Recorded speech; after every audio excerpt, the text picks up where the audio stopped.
ప్రపంచంలోని అతిపెద్దదైన మత కలయిక 45 రోజుల హిందూ పండగ 40 కోట్ల భక్తులు హాజరవుతారని అంచనా. విదేశీ పర్యాటకులను ప్రముఖులను ఆకర్షిస్తున్న హిందూ పవిత్ర ఉత్సవం. 2 లక్షల తాత్కాలిక టెంట్ల నిర్మాణం, 400 కిలోమీటర్ల తాత్కాలిక రోడ్ల నిర్మాణం, 1250 కిలోమీటర్ల మేర, 50,000 మంచినీటి కనెక్షన్ల పైప్ లైన్, 15,000 మంది పారిశుద్ధ సిబ్బంది, అన్ని సదుపాయాలు గల 3 హాస్పిటళ్ల నిర్మాణం. భారతీయ ఆచార పర్వంలో మరో మణిహారం ఈ కుంభమేళ. ఇలాంటి మరెన్నో విలువైన కంటెంట్లు మీ ముందుకి రావాలి అంటే విదిరా న్యూస్ ఛానల్ ని సబ్స్క్రైబ్ చేయండి. విదిరా న్యూస్ ప్రేక్షకులకి నమస్కారం.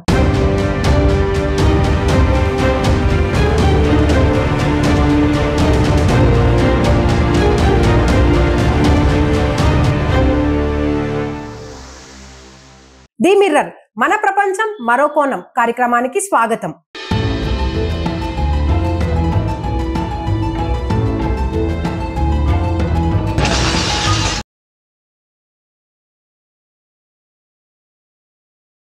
భారతదేశం ప్రపంచానికి నాగరికత నేర్పిన దేశం. పంచభూతాలలోనూ ప్రతి అణువులోనూ భగవంతుని దర్శించే ఆచారం భారతీయతలోనే ఉంది. వివిధ మతాలు స్వర్గ నరకాల గురించి ప్రస్తావిస్తే హిందూ ధర్మం వీటితో పాటు వీటికి అతీతమైన మోక్షం గురించి కూడా ప్రస్తావిస్తుంది. కుంభమేళ ఈ సమయంలో అయితే నది తీర్థంలో స్నానం ఆచరించి దైవ దర్శనం చేసుకున్న భక్తులు తమ పాపాలని పోగొట్టుకొని మోక్షానికి అరుగులవుతారని విశ్వసిస్తారు. హిందూ పురాణాల ప్రకారం దేవతలు రాక్షసులు కలిసి క్షీరసాగర మథనం చేశారు. ఈ సమయంలో అనేక రత్నాలు, అప్సరసలు, జంతువులు, విషం, అమృతం వంటివి బయటికి వచ్చాయి. అయితే అమృతం విషయంలో దేవతలు రాక్షసుల మధ్య వివాదం తలెత్తింది. ఈ సమయంలో కొన్ని అమృతపు చుక్కలు 4 ప్రాంతాలలో భూమిపైకి పడ్డాయి. అవి ఎక్కడైతే పడ్డాయో ఆ ప్రాంతాలలో కుంభమేళ నిర్వహిస్తారు. ప్రయాగ్, నాసిక్, హరిద్వార్, ఉజ్జయినిలో అమృతపు చుక్కలు పడ్డాయని పురాణాలలో పేర్కొనబడింది. ఈ కుంభమేళ ప్రతి సంవత్సరం వచ్చే మాఘ మాసం నాడు నిర్వహిస్తే అది మాఘమేళ అని, దీనిని కేవలం ప్రయాగ్రాజ్ లోనే నిర్వహిస్తారు. ఇక 6 ఏళ్లకు ఒకసారి చేసే అర్ధ కుంభమేళ,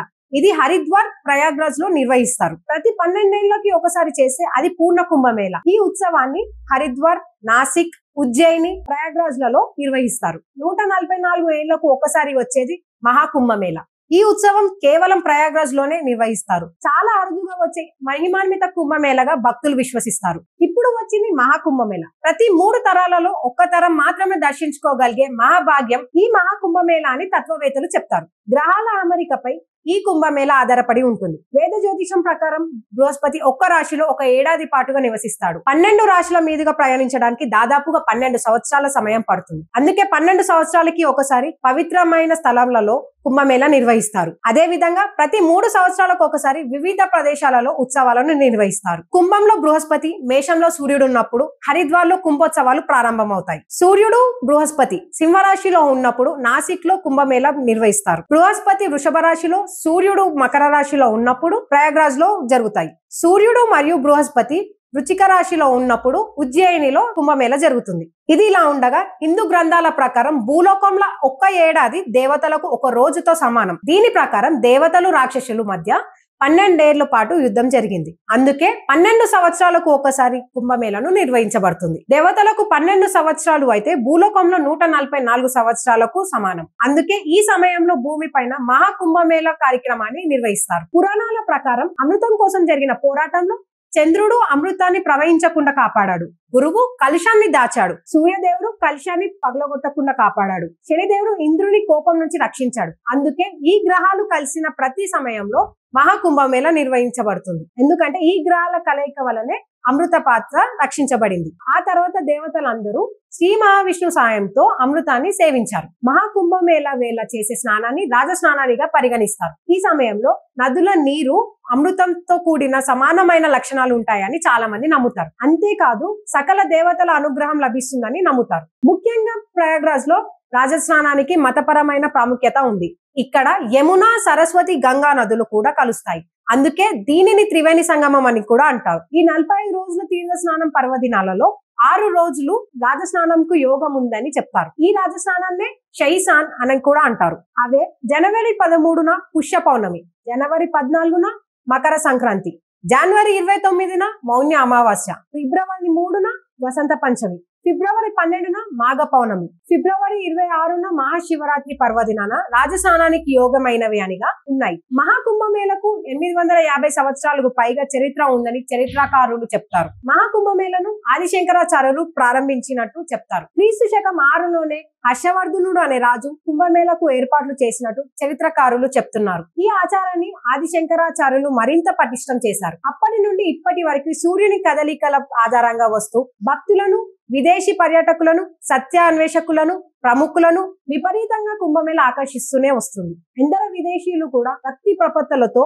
కుంభమేళలో నది స్నానం ఆచరించి దైవ దర్శనం చేసుకుంటున్నారు. యాపిల్ కంపెనీ ఫౌండర్ అయిన స్టీవ్ జాబ్స్ సతీమణి లారిన్ పోవెల్ కూడా మహాకుంభమేళలో హాజరయ్యారు. మహాకుంభమేళలో ప్రయాగ్రాజ్ లో భక్తులు తీర్థ స్నానం ఆచరించి అక్కడే ఉన్న మాధవుని దర్శించి ఆ తర్వాత అక్షయవట్ అనగా మర్రి చెట్టుని దర్శించుకొని వారి కుంభమేళ యాత్రను పరిపూర్ణం అయినదిగా భావిస్తారు. ఆ తర్వాత అక్కడే ఉన్న బడే హనుమాన్ మందిర్ ను దర్శించి దీపజ్యోతులు వెలిగించి దానాలు చేస్తారు. భజనలు, కీర్తనలు, ధ్యానానికి ప్రాధాన్యత ఇస్తారు. మొదట నాగ సాధువులు వచ్చి తీర్థ స్నానం చేయడం కుంభమేళకు ప్రారంభంగా భావిస్తారు. ఆ తర్వాత మిగతా సాధువులు, ఆకడాలు వారికి నిర్దేశించిన సమయంలో వచ్చి తీర్థ స్నానం చేస్తారు. ఆ తర్వాత సామాన్య భక్తులకు స్నానం చేయడానికి అనుమతిస్తారు. దాదాపు 45 రోజుల వరకు 40 కోట్ల మందికి పైగా వస్తారని భావించి ఉత్తరప్రదేశ్ రాష్ట్ర ప్రభుత్వం దానికి తగ్గట్టు చర్యలు తీసుకుంది. భక్తుల బస కోసం 2 లక్షల తాత్కాలిక టెంట్లు నిర్మించింది. 400 కిలోమీటర్ల వరకు తాత్కాలిక రోడ్లు నిర్మించింది. 1250 కిలోమీటర్ల మేర 50,000 నీటి కనెక్షన్లు ఏర్పాటు చేసింది. 15,000 మంది పారిశుద్ధ కార్మికులు అందుబాటులో ఉంటారు. అప్డేట్స్ మరియు గైడెన్స్ కోసం ఉత్తరప్రదేశ్ రాష్ట్ర ప్రభుత్వం AI చాట్బోట్ ని ఏర్పాటు చేసింది. దీంతో పాటు మొబైల్ ఛార్జింగ్ పోర్ట్స్ కూడా అందుబాటులో ఉంచింది. అన్ని సౌలభ్యాలు గల 3 తాత్కాలిక హాస్పిటల్స్ ని కూడా ప్రభుత్వం భక్తుల అత్యవసర చికిత్స కోసం అక్కడ నిర్మించింది. పర్యవేక్షణ మరియు నిఘాలో భాగంగా గాలిలో ఎగిరే డ్రోన్స్ మరియు అండర్ వాటర్ డ్రోన్స్ నిత్యం కాపలా కాస్తూనే ఉంటాయి. Prayagraj additional director of police Bhanubhaskar మాట్లాడుతూ పోలీస్ వ్యవస్థ అప్రమత్తంగా ఉంటుంది. అన్ని రక్షక దళాలు ఉదయం 3 గంటల నుండే రంగంలోనే ఉంటాయి. భక్తులు స్నానం ఆచరించే ఘాట్లలో పోలీసు సిబ్బంది అప్రమత్తంగా ఉంటారు. అధికారులందరూ నిరాటకంగా పర్యవేక్షిస్తూనే ఉంటారని చెప్పారు. సీఎం యోగి ఆదిత్యనాథ్ గారు మాట్లాడుతూ మనుషులని కులాల వారీగా విడగొట్టాలని అనుకునేవారు కుంభమేళ కుల వివక్షతను ఎలా కరిగిస్తుందో చూడండి అని చెప్పారు. మరి భక్తులుగా మనం చేయాల్సింది ఏమిటి? నిర్లక్ష్యంగా, పరధ్యానంగా ఏమాత్రం ఉండకుండా సహనంతో ప్రవర్తిస్తూ మనసులో భగవంతుని స్మరించి అక్కడ సిబ్బందులకి సహకరిస్తూ కుంభమేళలో మన తీర్థ స్నానం ఆచరిస్తే చాలు. అంత మన మంచికే జరగాలని కోరుకుంటూ మీ విధిరా న్యూస్. జై హింద్.